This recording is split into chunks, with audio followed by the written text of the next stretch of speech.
ফুল তোলার মাধ্যমে পহেলা বৈশাখের অনুষ্ঠান শুরু হয়ে গেল। চৈত্র সংক্রান্তি, তারপরের দিন পহেলা বৈশাখ। বেলা এইটুকুতে এসে দাঁড়াইছে। আমি যখন অফিস থেকে আসলাম, ফুল তো কিনে নিছি, এখন তো তোলা হয় না, কিন্তু দেওয়ার সময়টা আর হয়ে না। তাই আমি ফটাফট হচ্ছে আশেপাশে সব পরিষ্কার করে নিচ্ছি। পরিষ্কার না হলে ফুল দিয়ে কী হবে বলেন, আশপাশটাও খুব পরিষ্কার করতে হবে, ধুয়ে মুছে তারপর হচ্ছে কাজগুলো করতে হবে। আমরা তো সকালবেলা জাগ দিয়ে তারপর ফুল তুলতে যেতাম, এখন তো এটা হয় না। তো এগুলো ওই দিন দেখাইছিলাম। আমার চারাগুলো দেখছেন কি সুন্দর বড় হয়েছে। তো আমি হচ্ছে সামনে জায়গাটা সুন্দর করে ঝাড়ু দিয়ে নিচ্ছি, পরিষ্কার করে নিচ্ছি, তারপর ঘর ঝাড়ু দিয়ে নিচ্ছি। শুধু ফুল দিলেই তো হবে না, পরিষ্কারও থাকা চাই, তাই না? তো আমি ঝাড়ু দিয়ে সামনেটা পরিষ্কার করে ভিতরে চলে গেলাম এবার মোছার জন্য। গত ঝাড়ু আগে দিয়ে দিলাম, তারপর এখন মোছা দিলাম ভালো করে, যেহেতু মালা গাঁথবো নিচে বসে, সেই জন্য। এটা যেহেতু সন্ধ্যার আগে দিতে হবে, খুব তাড়াতাড়ি করে আমি কাজ সেরেতে চেষ্টা করতেছি। তো অফিসের কাপড় চোপড় সবগুলি নিয়ে আমি অফিস থেকে এসে হচ্ছে কাজে লেগে পড়ছি। বেশ আর কি, ঘর শুকিয়ে গেছে ফ্লোর, এখন ফুল আর নিম পাতা নিয়ে বসে পড়লাম। ফুলগুলো কিন্তু আগে থেকে কিনা ছিল, এখন আর জাগ দিয়া ফুল তোলার ব্যাপারগুলো আর নাই, সব ব্যবসা হয়ে গেছে। এখানে 20 টাকার ফুল আমার মা কিনে নিয়েছিল, 3-4 দিন আগে না কিনেছিল, তখন ফ্রেশ ছিল। 3-4 দিন ফ্রিজে থাকার পরে এটা কালার চলে আসছে এরকম। ওই যে আগে ছোটোবেলায় আমরা গিয়ে খালের পাড়ে থেকে এই ফুলগুলো অনেক অনেক উঠে আনতাম, ঘরে থাকতাম, বেশ কিছু করে মালা গাঁথতাম। সুই আর সুতা নিয়ে বসে গেছি মালা গাঁথতে। ফুল আর নিম পাতা দিয়ে মালাটা গাঁথবো। আর নিম পাতা তো আমি গুছাই নিব অল্প একটু, যাতে ঘরের দরজার 2 পাশে দিব, সেই জন্য।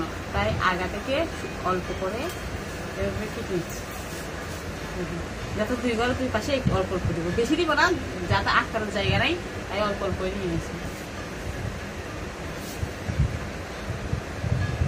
তো স্টার্ট করি মালা গাঁথা।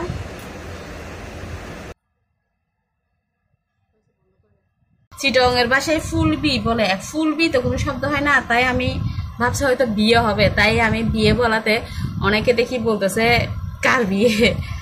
এখন আপনারা জানলে জানাবেন আমাকে যে আজকের অনুষ্ঠানটাকে কি বলে, মানে ফুল তোলা, জাগ দেওয়া, এগুলোকে আমি এমনি সার্চ দিয়ে যেটুকু দেখলাম নীল পূজা বলে, নীল পূজা বলে। আর এই ফুলগুলো কিন্তু জানেন, এই শিব পূজায়, মহাদেব পূজায় কিন্তু এই ফুলগুলা লাগে। ফুলগুলা কিন্তু আমি জানি এটা হচ্ছে বি ফুল। এগুলো অনেক মানে কি বলে পবিত্র বলে ধরে নেওয়া হয়, তাই নতুন বছর আসার আগে ঘরের দুয়ারে হচ্ছে ফুলগুলা দিয়ে সাজিয়ে মানে নতুন বছরকে আগমন করা হয় আর কি। আর নিম পাতার উপকারিতা তো সবাই জানি, নিম পাতার বাতাসও গায়ে লাগবে অনেক ধরো, যার কারণে মাঝে মাঝে হচ্ছে অল্প অল্প নিম পাতা সহ দিয়ে দিব। কালকে কিন্তু সকালবেলা নিম আর হলুদ স্নান হবে, তারপরে আমাদের পূজা আছে, সবই থাকবে, সাথেই থাকবেন। সব যতটুকু পারি শেয়ার করবো। পাঁচনও রান্না হবে। তারপরে যারা পাহাড়ে আছে কালকে হচ্ছে পানি উৎসব হবে, পানি দিয়ে করবে। আমি 1 বছর পানি উৎসব অ্যাটেন্ড করছিলাম, ফটিকছড়ি ছিলাম যখন মাসির বাড়িতে 2012 সালে, তখন হচ্ছে পানি উৎসবটা আমি অ্যাটেন্ড করছিলাম, দেখছিলাম কিভাবে হয়। হচ্ছে অনেকে নাড়ু চিরা আট কড়াই ভাজে, আপনারা ভাজছেন কিনা জানাবেন। তো আমাদের তো করা হয় নাই, এখন শাশুড়ি মা করছে কিনা ওখানে গিয়ে জানতে পারবো, এখন জানি না এখনো, দেখি কি হয়। তারপরে কালকে হচ্ছে বছরের বাদ বাঁধবে, অনেক কাজ কালকে। আমরা কিন্তু কালকে পালন করব চৈত্র সংক্রান্তি, পহেলা বৈশাখ পালন করবো আমরা তারপরের দিন। যদি আর ঘরে কেউই থাকবে না, সবাই অফিস ছুটবে, কি আর করার। গত বছর ঈদের বন্ধে ছিল বলে পহেলা বৈশাখ ভালোভাবেই কাটাইছি, সবাই অনেক মজা করেই কাটাইছে, কিন্তু এবার আর হবে না মনে হয়। আর যারা বুড়া বুড়িরা ছিল ওরা বলে যে এই ফুলগুলা মানে ফুলের মালাটা দেওয়া নিয়ম হচ্ছে আর পরে কি বলে সূর্য অস্ত যাওয়ার আগে। যেহেতু সময় কোলাইতে পারতেছি না, অফিস থেকে এসে সব কাজ সেরে কি আর করার, দেওয়ার সময় ঠাকুরকে সরি বলে দেবো আর কি। ঠাকুর তো আর কি ইয়ে করতে পারবে না, কি বলবো, এটা তো বুঝতে পারবে না। কর্মের জন্য দৌড়াইতে যাই, একটু লেট হয়েই গেল আর কি। তো যাই হোক, সন্ধ্যা হয়ে গেল, সবাইকে শুভ সন্ধ্যা। আমি বাকিটা সব আপনাদের সাথে শেয়ার করব। মালাটা করে নিচ্ছি, একটু আপনাদের দেখাই কিভাবে আমি মালাটা করছি। এই যে দেখেন কয়েকটা ফুল দিয়ে মাঝে মাঝে কিছু নিম পাতা দিয়ে এভাবে মালাটা করে নিলাম। আমার হচ্ছে কলি দিয়ে মালা গাঁথতে বেশি সুন্দর লাগে, যদিও এখানে কলি এত ছিল না, যার কারণে ফুল দিয়ে করে নিছি, আর সময়ও ছিল না। তো ফাইনালি আমার এখানে ডান। দেখেন এভাবে দিছি, কেমন হলো জানাবেন আপনাদের।